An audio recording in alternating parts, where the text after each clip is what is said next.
তো এখন আমি যে এই জিব্বার মাংস যেগুলো আছে না, এগুলো পরিষ্কার করে শিখে দেবো। এগুলো অনেকে গরম পানি করে কড়াই কড়াই ফেলা দেয়, কিন্তু আমি ওরকম করি না।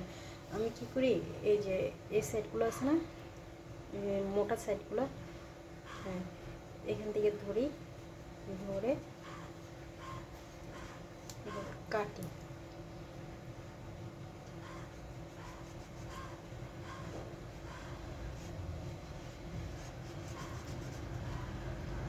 কেটে ছোট লেয়ার লেয়ার করে বের করে ফেলে যায়, বের হবে।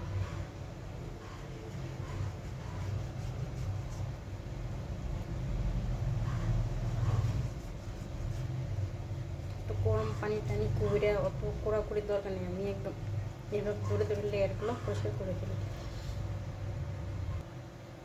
এই যে এভাবে এভাবে করে অল্প অল্প লেয়ার করে উঠাই ফালাই দিই। গরম পানি টানি করার অত ঝাই ঝামেলারও দরকার নেই, চামচ দিয়ে কোরানোরও প্রয়োজন নেই। এই লেয়ারটা ধরে টান মারলে আস্তে আস্তে পচাইয়া কাটা হয়ে যাবে। একটু সাবধানের সাথে করতে হবে যাতে হাতটা না কাটে। দেখছেন, এই সেটটি এরকম করে পুরোটা আমি ক্লিন করে নেব। এই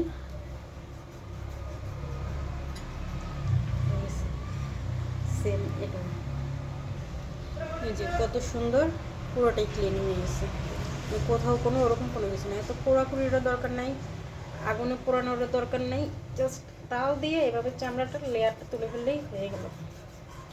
এটা একটু সাইজে বড়, যে দাম গরু মাংসের, এটা একটু টুকরা টুকরা করে নিচ্ছি। আর আমি একটু গরুর মাংস একটু ছোটো ছোটো টুকরা রাখি, কারণ হচ্ছে ভিতরে মশলাটা ভালোভাবে ঢোকে, ওই জন্য।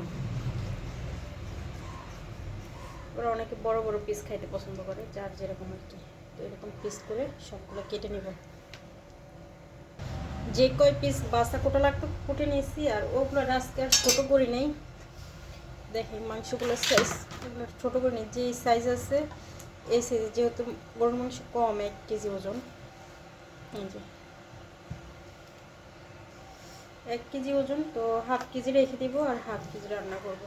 একটু সাইজ বড় আছে, এটা একটু কাটা, কারণ প্লেটে দিলে যাতে দেখা যায়। ছোটো ছোটো হলে করলে হয় কি, একটু বেশি পরিমাণে দিতে হয়।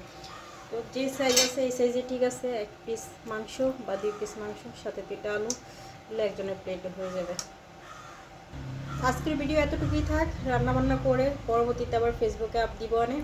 আপনারা সবাই ভালো থাকবেন, সুস্থ থাকবেন, সেই দোয়া রইল। আর আমার ভিডিও ভালো লাগলে অবশ্যই আমার চ্যানেলটা একটু সাবস্ক্রাইব করে দিবেন। আমি নতুন আপনাদের মাঝখানে, তো সবাই আমাকে একটু সাপোর্ট এবং ভালোবাসা দিলে আমি অনেক দূর আগাইতে পারবো। Thank you.